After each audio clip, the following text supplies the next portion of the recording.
네, 창원 성산의 정의당 노회찬입니다. 후보자에게 묻겠습니다. 그 후보자의 과거 이력이 헌법재판의 정치적 중립에 영향을 미칠 수 있다라는 그런 우려와 지적이 제기되고 있는 걸 알고 계시죠? 네.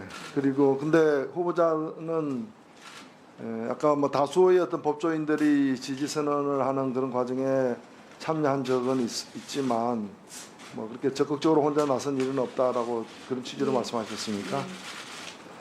정당에 가입한 사실이 있습니까? 없습니다. 없습니까? 방금 우리 존경하는 종천 의원도 지적했습니다마는 대구에서 사선 의원인 그 한병철 전 의원 같은 경우에는 85년도에 민정당 후보로 출마했다가 낙선을 하고 바로 3년 뒤인 88년에 민정당 출신으로 헌법재판관에 임명된 사실이 있는가 혹시 아십니까? 예, 들어서 알고 있습니다. 예, 김대중 대통령 비서실장을 지낸 조승형 전 의원도 민주당 출신으로 헌법재판관을 지낸 사실을 알고 계시죠? 예, 들었습니다. 국회 개헌특위에서 헌법재판관의 자격을 법조인이 아닌 사람에게까지 넓히자라는 개헌 논의가 진행 중인 거 혹시 들으셨습니까? 예, 재판관의 다양성은 흠결이 아니라 오히려 우리가 추구해야 할 방향이고 그것이 어떤 개혁의 어떤 실내용이라는 그런 지적에 대해서는 어떻게 생각하십니까? 저 의원님께서 말씀하신 취지에 저도 전적으로 공감을 하고 헌법재판소가 우리 사회의 다양한 갈등과 이해관계를 조정하는 집단이니만큼 그 구성이 보다 다양화되어야 된다는 점에 대해서 저도 깊이 공감하고 있습니다. 예, 지금 우리나라 그 헌법재판관 출신 중에서 가장 좀 긴 기간을 헌법재판관으로 이제 재임했던 분이 김문희 전 재판관입니다. 이분은 두 차례 이제 재판관을 역임을 했는데요. 이분이 그 헌법재판소 한국 현대사를 말하다라고 쓴 저서에서 이 헌법재판관의 구성에 관해서 통렬히 비판하면서 법학자, 정치인, 외교관 한 사람 정도씩 필요하다. 법관으로 오랫동안 일한 사람은 헌법재판관을 민형사재판처럼 하려는 경우가 있다고 하면서 이 다양성을 강조를 했는데 이게 대해서 어떻게 생각하십니까?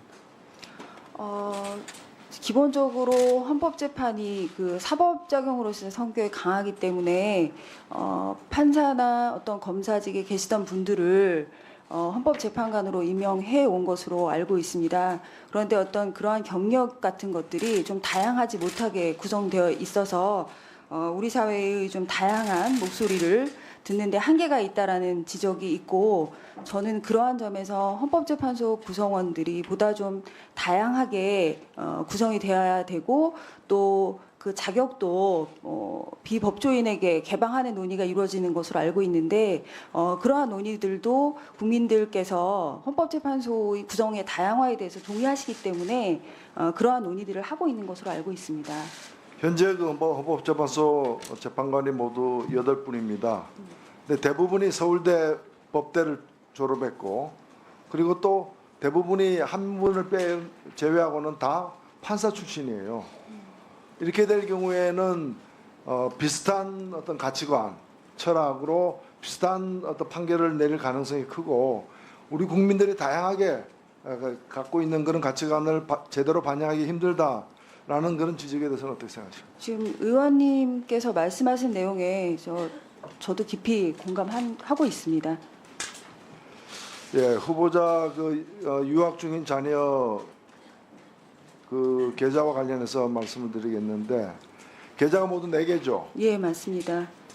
제가 이 후보자 제출한 자료를 보니까 4개의 계좌 중에 하나가 주거래 예. 계좌이고 또 하나는 적금 계좌이고 하나는 영국 법에 따라서 1인당 1개씩의 어떤 면세 통장을 허용하기 때문에 면세용으로 하나를 가지고 있고 그다음에 마지막 하나가 이번에 제출을 갖다가 뭐 어젯밤 이전까지 제출하지 않았던 늦게 제출했던 그 계좌인데 이 계좌가 주로 학비와 생활비 용도입니까?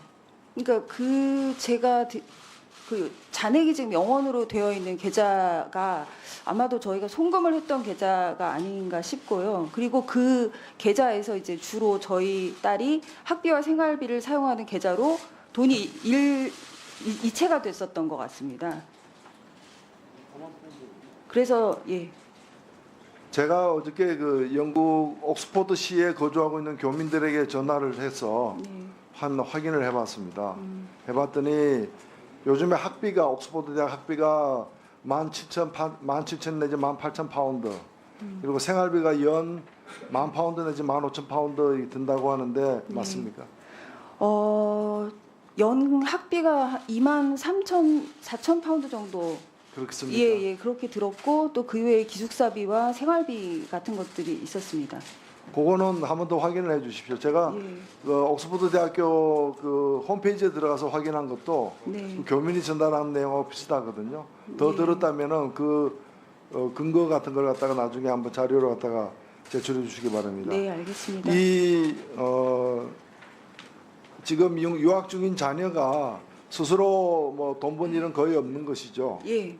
예, 그렇다면은 이 학비나 생활비는 사실 뭐 상속세나 증여세 대상이 아니죠. 예. 예, 그렇다면은 이 자녀에게 학비나 생활비 등 법에서 정한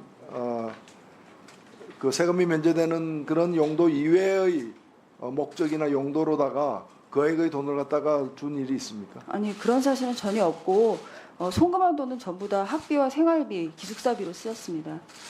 예. 그다음에 이 그 미제출 계좌의 현재 잔고가 얼마인지 다시 확인해 주시기 바랍니다. 예, 어제 의원님께 드린 자료에 그 잔액이 영원으로 되어 있는 거 영원으로 되어 말고 있습니다. 예. 근데 그거 사실입니까? 예. 그 이후에 계좌의 변동은 없습니까? 그 이후에 그러면 제가 다시 그 이후의 변동 내역까지 확인해서 드리겠습니다. 그러니까 저한테 마지막이라고 해서 제출한 미제출 계좌 75080468 예. 이 계좌의 잔액이 0으로 돼 있는. 예. 아까 0으로 돼 있기 때문에 제출 안 했다고. 예. 예. 이것이 맞는지. 예, 맞습니다. 금액이 얼마인지 다시 확인해서 다른 네. 알겠습니다.